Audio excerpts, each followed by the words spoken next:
English grammar part 3। এখানে transitive, intransitive ও linking verb সম্বন্ধে আলোচনা করা হয়েছে। বাংলা মাধ্যমে সহজে ইংরাজি শিখতে হলে এই ভিডিওগুলো দেখতে থাকো। Transitive, intransitive and linking verbs. প্রথমে ট্রান্সিটিভ এবং ইনট্রান্সিটিভ ভার্ব সম্বন্ধে আলোচনা করা যাক। He eats an apple every day. Dad gives me ₹500 every month. I go to school by cycle. Eat এবং গিভ ভার্বের আমরা অবজেক্ট পাচ্ছি। ইট ভার্বের অবজেক্ট অ্যান অ্যাপল, গিভ ভার্বের অবজেক্ট মি অ্যান্ড ₹500। গো ভার্বের কোনো অবজেক্ট নেই। যে ভার্বের অবজেক্ট থাকবে সেটাকে ট্রান্সিটিভ ভার্ব বলবো, যে ভার্বের অবজেক্ট থাকবে না সেটাকে ইনট্রান্সিটিভ ভার্ব বলবো। কিন্তু ট্রান্সিটিভ এবং ইনট্রান্সিটিভ দুটি ভার্ব দিয়েই কিন্তু অ্যাকশন করা বোঝাবে। এটা একটা গতি থাকবে। ইট, ইট দিয়ে একটা অ্যাকশন করা বোঝাচ্ছে। মুখের মুভমেন্ট না হলে আমরা খেতে পারবো না। গিভস ভার্ব দিয়ে অ্যাকশন করা বোঝাচ্ছে, এর একটা গতি রয়েছে, হাতের মুভমেন্ট না হলে দেওয়া যাবে না। গো, এটা একটা ক্রিয়া করা বোঝাচ্ছে, পায়ের মুভমেন্ট না হলে যাওয়া যাবে না। তাহলে ট্রান্সিটিভ ইনট্রান্সিটিভ দুটি ভার্ব দিয়ে কিন্তু অ্যাকশন করা বোঝাবে। কিন্তু ট্রান্সিটিভ ভার্বের অবজেক্ট থাকবে, ইনট্রান্সিটিভ ভার্বের অবজেক্ট থাকবে না। Linking verbs. John is a student. He is good. She gets sick quite often. সে প্রায় অসুস্থ হয়। এখানে গেট মানে হচ্ছে হওয়া, অর্থাৎ বিকাম। আমরা এখানে গেটসের পরিবর্তে বিকামস লিখতে পারি। I got tired in the bus journey. আমি বাস জার্নিতে ক্লান্ত হয়ে গেলাম।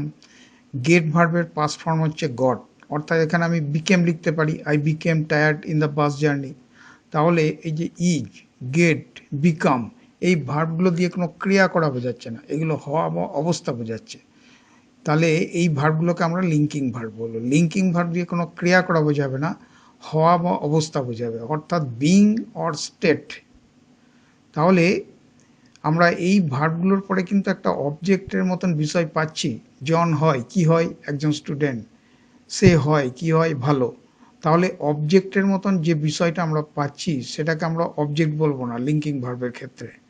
লিঙ্কিং ভার্বের ক্ষেত্রে এই অবজেক্টের মতন বিষয়টাকে আমরা বলবো কমপ্লিমেন্ট। এবার কমপ্লিমেন্ট সম্বন্ধে একটু ডিটেলসে আমরা জেনে নেব। কমপ্লিমেন্ট লিঙ্কিং ভার্বের পরে কি প্রশ্ন করে আমরা যে উত্তরটা পাবো সেটাকে আমরা কমপ্লিমেন্ট বলবো। কমপ্লিমেন্ট সাবজেক্টকে ডেসক্রাইব করছে, সাবজেক্টকে বর্ণনা করছে। ফার্স্ট সেন্টেন্সে যেটা আছে, জন ইজ আ স্টুডেন্ট। জন হয়, কি হয়? A student. তাহলে এ স্টুডেন্ট এখানে কমপ্লিমেন্ট। সেকেন্ড সেন্টেন্সে হি ইজ গুড। সে হয়, কি হয়? ভালো, গুড। গুডটা এখানে কমপ্লিমেন্ট।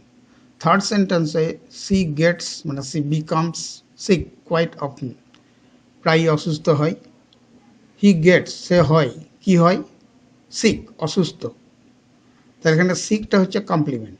ফোর্থ সেন্টেন্সে I got tired in the bus journey. আমি হয়ে গেলাম ক্লান্ত বাস জার্নিতে।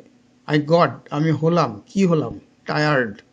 তাহলে টায়ার্ডটা এখানে কমপ্লিমেন্ট। ফিফথ সেন্টেন্সে আই ফিল বেটার টুডে। আমি আজকে ভালো বোধ করছি। আমি অনুভব করছি ভালো। তাহলে ফিল ভার্ব দিয়ে কোনো ক্রিয়া করা বোঝাচ্ছে না, একটা অনুভবের ব্যাপার আসছে, অনুভূতির ব্যাপার আসছে, অনুভব করছি। তাহলে ফিলটা এখানে লিঙ্কিং ভার্ব, এটা দিয়ে কোনো ক্রিয়া করা বোঝাচ্ছে না। তাহলে এখানে বেটার এটা কমপ্লিমেন্ট। সিক্স সেন্টেন্সে ইউ লুক নাইস। তোমাকে সুন্দর দেখাচ্ছে। লুক, লুক দিয়ে কোনো ক্রিয়া করা বোঝাচ্ছে না, চোখ দিয়ে একটা অনুভূতির ব্যাপার আসছে। সুতরাং লুক ভার্বটা এখানে লিঙ্কিং ভার্ব। লিঙ্কিং ভার্বের পরে কি প্রশ্ন করে? তোমাকে দেখাচ্ছে, কি দেখাচ্ছে? সুন্দর, নাইস। তাহলে নাইসটা এখানে কমপ্লিমেন্ট। তাহলে কমপ্লিমেন্ট হচ্ছে লিঙ্কিং ভার্বের পরে কি প্রশ্ন করে যে উত্তরটা পাচ্ছি সেটা হচ্ছে কমপ্লিমেন্ট। এটা সাবজেক্টকে ডেসক্রাইব করছে।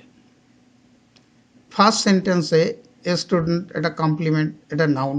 সেকেন্ড সেন্টেন্সে গুড এটা অ্যাডজেক্টিভ। থার্ড সেন্টেন্সে সিক এটা অ্যাডজেক্টিভ। ফোর্থ সেন্টেন্সে টায়ার্ড এটা অ্যাডজেক্টিভ। ফিফথ সেন্টেন্সে বেটার এটা অ্যাডজেক্টিভ।